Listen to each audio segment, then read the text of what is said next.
الحمد لله رب العالمين، نحمده ونستعينه ونعوذ بالله من شرور أنفسنا ومن سيئات أعمالنا.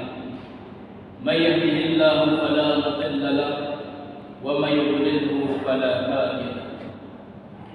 نشهد أن لا إله إلا الله وحده لا شريك له، ونشهد أن سيدنا ونبينا محمدا عبده ورسوله لا نبي بعده.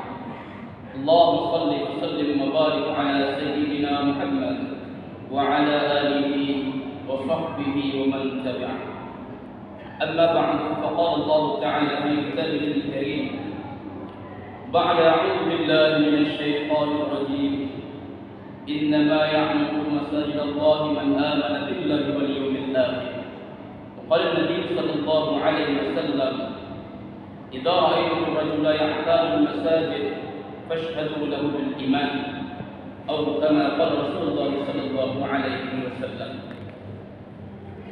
Segenap utusan pujuk, marilah seban-seban menyukur riba Allah Jalla Jalaluhu. Selawat dan salam dosa-dosa senantiasa disampu kepada generasi Allah, yakni Nabi besar Muhammad sallallahu alaihi wasallam, serta keluarga dan sahabat beliau yang berbahagia. Ta'ziman wa ikraman yang kami muliakan segenap para alim ulama, guru-guru pimpinan dayak, pimpinan balai pengajian yang kami muliakan, yang kami hormati, hadirin sidang jemaah Jumat yang sama-sama mengharap ridha Allah Subhanahu wa taala. Ma'asyiral muslimin rahimakumullah, Islam merupakan agama bukan mengajarkan tentang kedamaian dan kasih sayang antara manusia. Bahkan Islam juga mengajarkan umatnya bagaimana cara bermunajat, berinteraksi dengan Allah sebagai pencipta,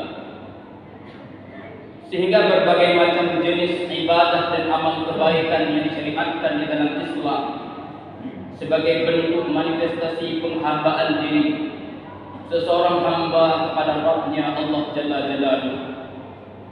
Dan di antara sekian banyak ibadah yang disyariatkan di dalam Islam itu, ada satu ibadah yang menjadi prioritas untuk dilaksanakan oleh setiap hamba Allah, yakni sholat 5 waktu.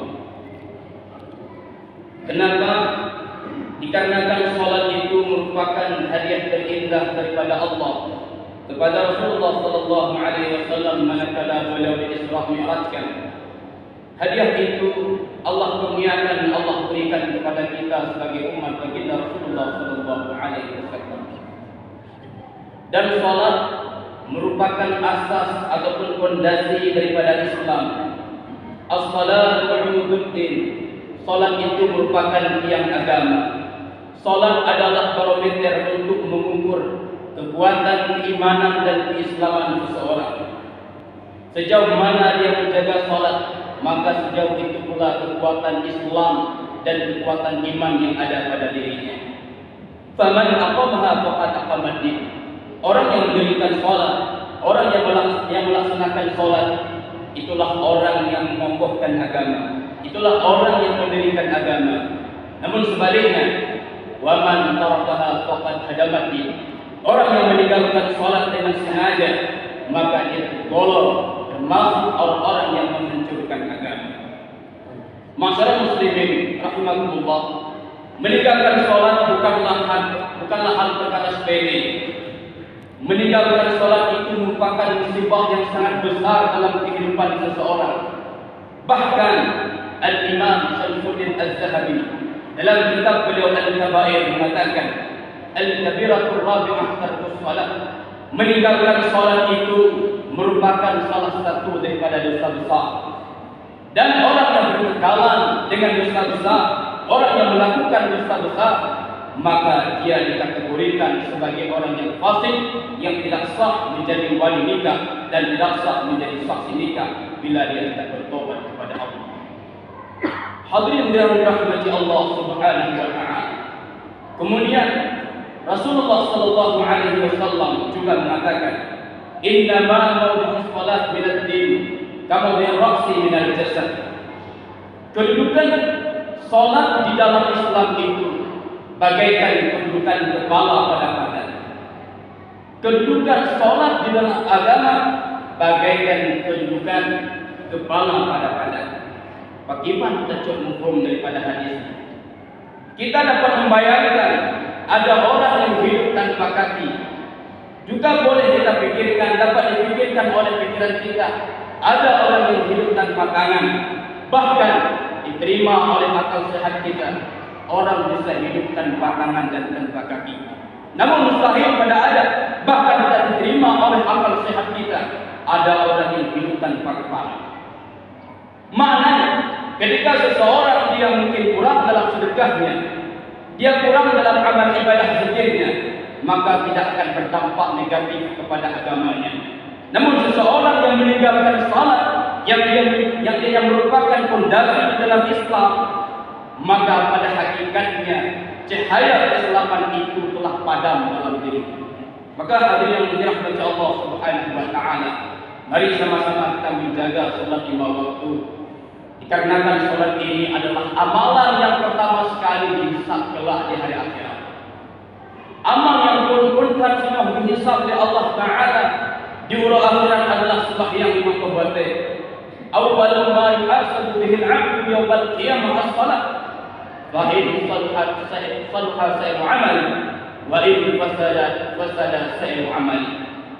Sembahyang adalah amalan yang paling pertama dihisab oleh Allah kelak di hari akhirat. Maka jika salat itu benar, dilaksanakan sesuai dengan tuntunan syariat, berlandaskan ilmu pengetahuan, maka semua amal-amal kebaikan dia juga akan diterima oleh Allah Ta'ala. Namun sebaliknya, jika salat itu rusak, tidak benar, tidak sesuai dengan syariat, tidak sesuai dengan yang dicontohkan oleh baginda Rasulullah sallallahu alaihi wasallam dan para sahabatnya serta para tabi'in, maka semua amal kebaikannya akan ditolak oleh Allah Ta'ala. Salat itu bukan hanya ditinjau dari segi kuantitas, tetapi salat juga dilihat daripada segi kualitasnya. Salat yang dikehendaki oleh Allah adalah salat yang mempunyai kualitas yang baik, salat yang sempurna. Lalu bagaimana untuk mendapatkan salat yang baik, salat yang sempurna? Jalan yang pertama, langkah yang pertama untuk menjadikan salat kita berkualitas adalah dengan ilmu agama. Kita mengetahui bagaimana syarat-syarat sah salat, perkara-perkara yang dapat membatalkan salat. Begitu juga bacaan-bacaan di dalam salat, bacaan Fatihah, bacaan tahiyat yang dia merupakan rukun qauli di dalam salat. Bila Fatihah tidak benar, bila bacaan tahiyat tidak betul, bila makhrajnya tidak benar, ada satu tasydid yang tak dibacakan, maka Fatihah dan tahiyat itu tidak sah. Dan bila itu tidak sah, salat kita pun itu tidak sah. Dan jika salat tidak sah, Allah Subhanahu wa taala tidak menerima salat yang tidak benar. Maka oleh sebab itu khatib menghibau kepada hadirin sekalian, mari sama-sama nak ramai majlis ta'lim, pak masjid-masjid ditanya, jajak pak gulai-gulai, pak tunggu-tunggu, tak dengar bacaan ditanya, apakah bacaan Fatihah kita itu benar, sesuai makhrajnya, sesuai tajwidnya. Kemudian langkah yang kedua, untuk mendapatkan salat yang sempurna, untuk mendapatkan salat yang berkualitas, yaitu dengan mengikuti sunnah Rasulullah sallallahu alaihi wasallam, salat dengan cara berjamaah. Dalam sebuah mafhum hadis, Rasulullah sallallahu alaihi wasallam bersabda, "Shallu kama ra'aitumuni usalli." Salatlah kalian sebagaimana kalian melihat aku salat. Tercatat dalam sejarah Rasulullah sallallahu alaihi wasallam tidak pernah meninggalkan salat berjamaah. Hatta di dalam peperangan pun disyariatkan untuk melaksanakan salat berjamaah. Di dalam ilmu fiqh nasabah bab, yaitu bab salatul khauf. Di dalam bab salatul khauf ini menjelaskan cara dan kaifiah pelaksanaan salat berjamaah di dalam peperangan. Bahkan di akhir hayat Rasulullah, dalam keadaan tertatih-tatih, dalam keadaan terjatuh beberapa kali, tetap Rasulullah tidak meninggalkan sholat berjamaah. Begitu antusias Rasulullah dan para sahabat serta tabi'in di dalam melaksanakan sholat berjamaah, di dalam memakmurkan masjid-masjid Allah. Hari ini kita mengaku sebagai umat Rasulullah. Hari ini kita mengaku sebagai pengikut setia para sahabat dan para tabi'in. Tetapi terkadang masjid kita masih kosong dengan sholat berjamaah. Hadirin yang dirahmati Allah Subhanahu wa taala. Masjid adalah jantung dalam sabah-sabah Nanggro. Ketika Nanggro yang hudai masjid dengan sembahyang berjamaah, dengan amal-amal ibadah, maka pada hakikatnya negeri itu juga hidup di sisi Allah. Allah akan kurniakan rahmatnya, kurnianya. Allah akan jauhkan bala bencana daripada negeri tersebut. Namun sebaliknya, jika dalam sebuah ganggu, dalam sebuah Nanggro, masjid Allah kosong daripada ibadah, bahkan jamaah hanya paling menang, maka walaupun maju dari sisi duniawi, namun di sisi Allah, negeri itu, kampung itu mati, tidak ada kehidupan, tidak ada kerohanian. Masyarakat muslimin rahimakumullah, ketika Rasulullah sallallahu alaihi wasallam berhijrah dari kota Mekah ke kota Madinah, yang pertama sekali beliau bangun bukanlah perindustrian, bukanlah perekonomian, tetapi masjid, yakni Masjid Quba. Ini adalah hikmah yang perlu kita ambil, bahwasanya kemajuan Islam, kewujudan Islam hari ini adalah ada di dalam sholat berjamaah.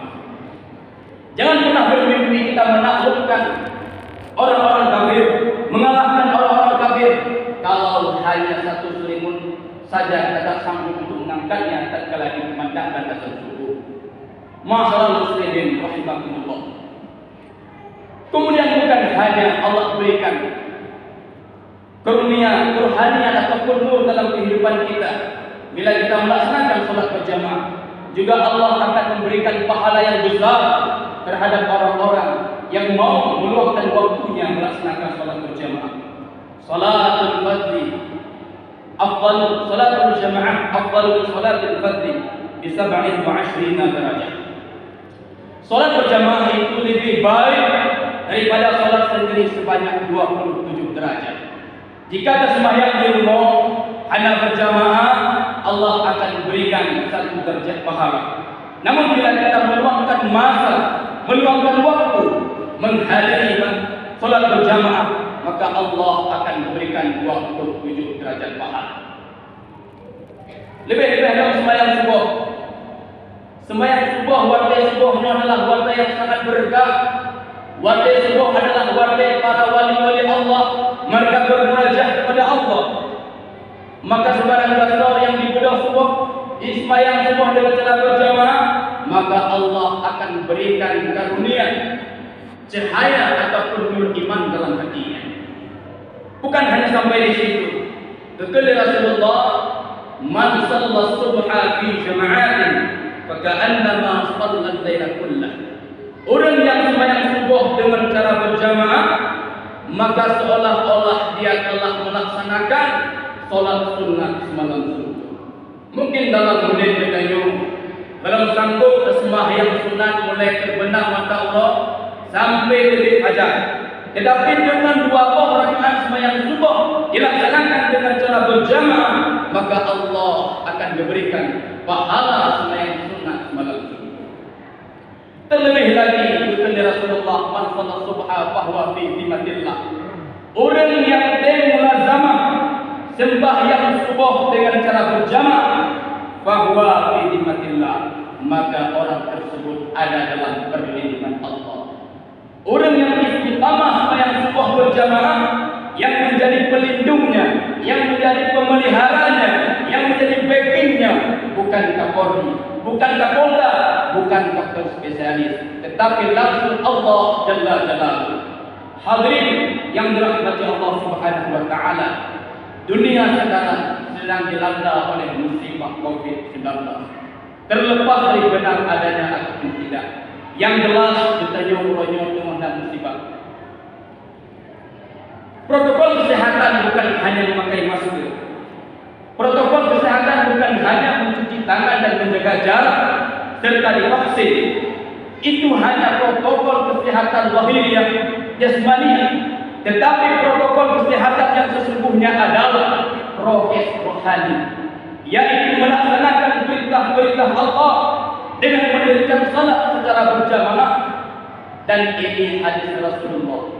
Orang yang pulang jamaah subuh, maka Allah akan dilindungi olehnya, Allah akan dipelihara olehnya daripada segala bencana, wabak dan penyakit. Ini kata Rasulullah. Maka sepatutnya yang perlu disuruh kepada masyarakat dan umat Islam bukan hanya menggunakan masker, bukan hanya menjaga jarak, tetapi hendaklah disuruhkan, ditekankan kepada umat Islam agar mereka kembali kepada Al-Quran dan Hadis, agar mereka mendirikan salat dengan cara berjamaah. Hadirin dan rahmati Allah Subhanahu wa taala, kesimpulannya adalah ibadah itu banyak. Di antara yang paling utama adalah sembahyang. Lalu sembahyang yang dikehendaki oleh Allah, yang diinginkan oleh Allah, sembahyang yang berkualitas. Salat yang berkualitas hendaknya dilandaskan oleh ilmu pengetahuan dan mengikuti sunnah Rasulullah sallallahu alaihi wasallam.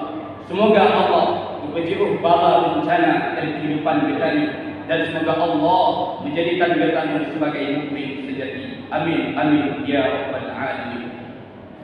Marilah sama-sama hadirin sekalian, boleh simak al-khutbah. Bila mana khatib tersilap dan salah, maka mohon untuk diperbaiki. Alhamdulillah rabbil alamin. Asyhadu an la ilaha illallah wahdahu la syarika lah, wa asyhadu anna sayyidana Muhammadan 'abduhu wa rasuluhu la nabiyya ba'dah. Allahumma shalli wa sallim ala sayyidina Muhammadin wa ala alihi wa sahbihi wa man tabi'ah. Amma ba'du, fa ya ibadallah, ittaqullaha haqqa tuqatih wa la tamutunna illa wa antum muslimun. Bismillahirrahmanirrahim. Wal 'asr, innal insana lafi khusr illa alladhina amanu wa 'amilus salihati wa tawasaw bil haqq wa tawasaw bis sabr. Barakallahu li wa lakum fil Qur'anil 'azim wa nafa'ani wa iyyakum bima fihi min al-ayati wa dhikril hakim wa taqabbala minni wa minkum tilawatahu innahu samii'un 'aliim.